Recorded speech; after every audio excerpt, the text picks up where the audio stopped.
Bonjour mes amis, aujourd'hui je vais partager avec vous sur la phrase complexe et les propositions subordonnées. Qu'est-ce qu'une phrase complexe? Une phrase complexe est une phrase qui contient plusieurs idées simples appelées propositions. Pour faire simple, il a plusieurs verbes conjurés. Phrase simple, un seul verbe, par exemple, le chien dort. Phrase complexe, plusieurs verbes, par exemple, quand les chats arrivent, le chien dort. Ces idées simples peuvent être reliées de trois façons. Juxtaposition et coordination. Quand on relie des idées qui pourraient être des phrases séparées, on utilise la juxtaposition. On met un signe de ponctuation entre les idées, une virgule, un point virgule ou deux points. Par exemple, il fait beau, le soleil brille, nous sortons. La coordination.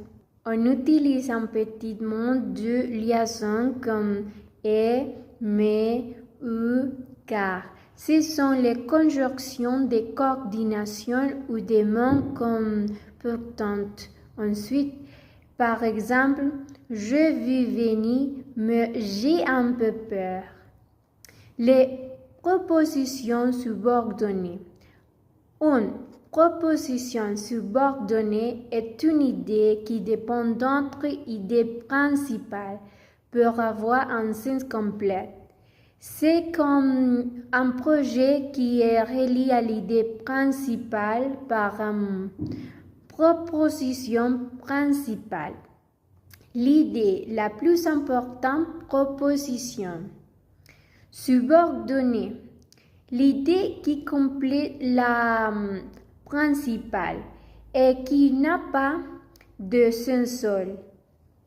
La subordonnée complétive. Celle-ci sert à donner un complément comme un COD ou un sujet à la phrase principale.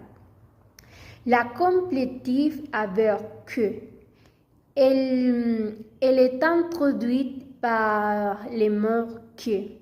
Par exemple, je crois que tu as raison. L'idée que tu as raison complète le verbe croire. L'interrogatif indirect. Elle rapporte une question sans utiliser du point d'interrogatif.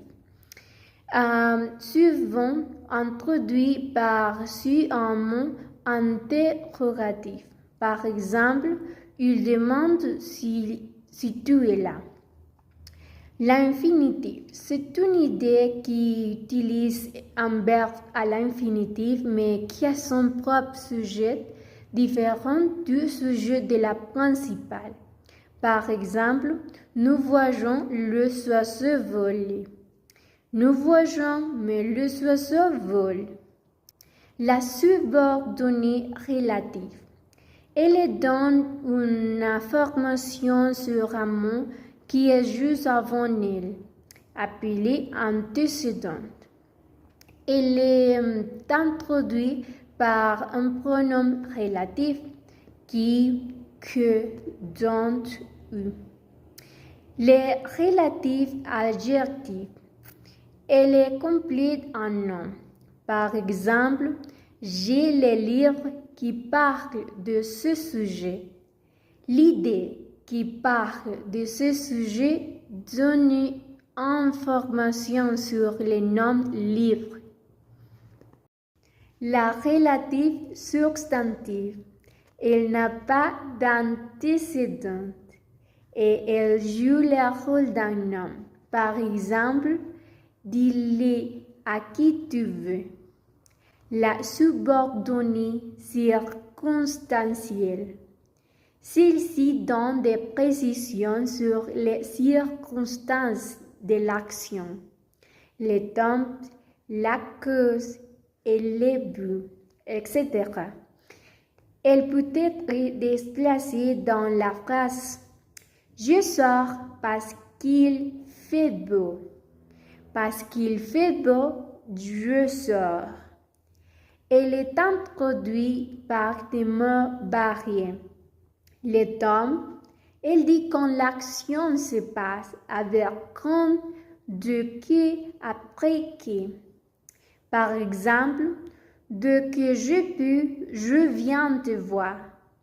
La cause, elle dit pourquoi l'action se passe avec parce que, puisque.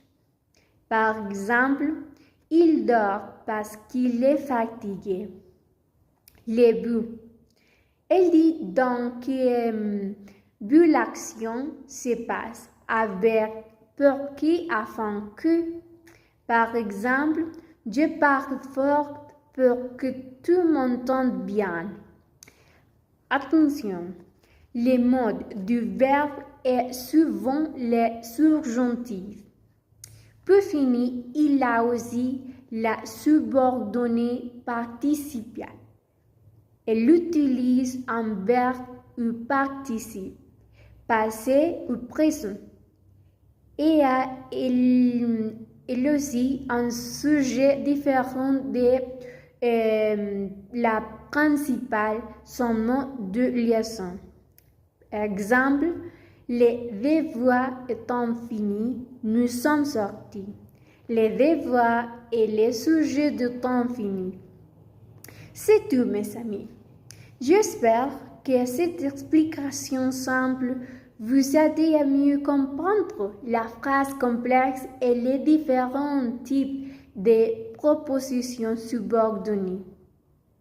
C'est tout, mes amis. Merci pour votre attention.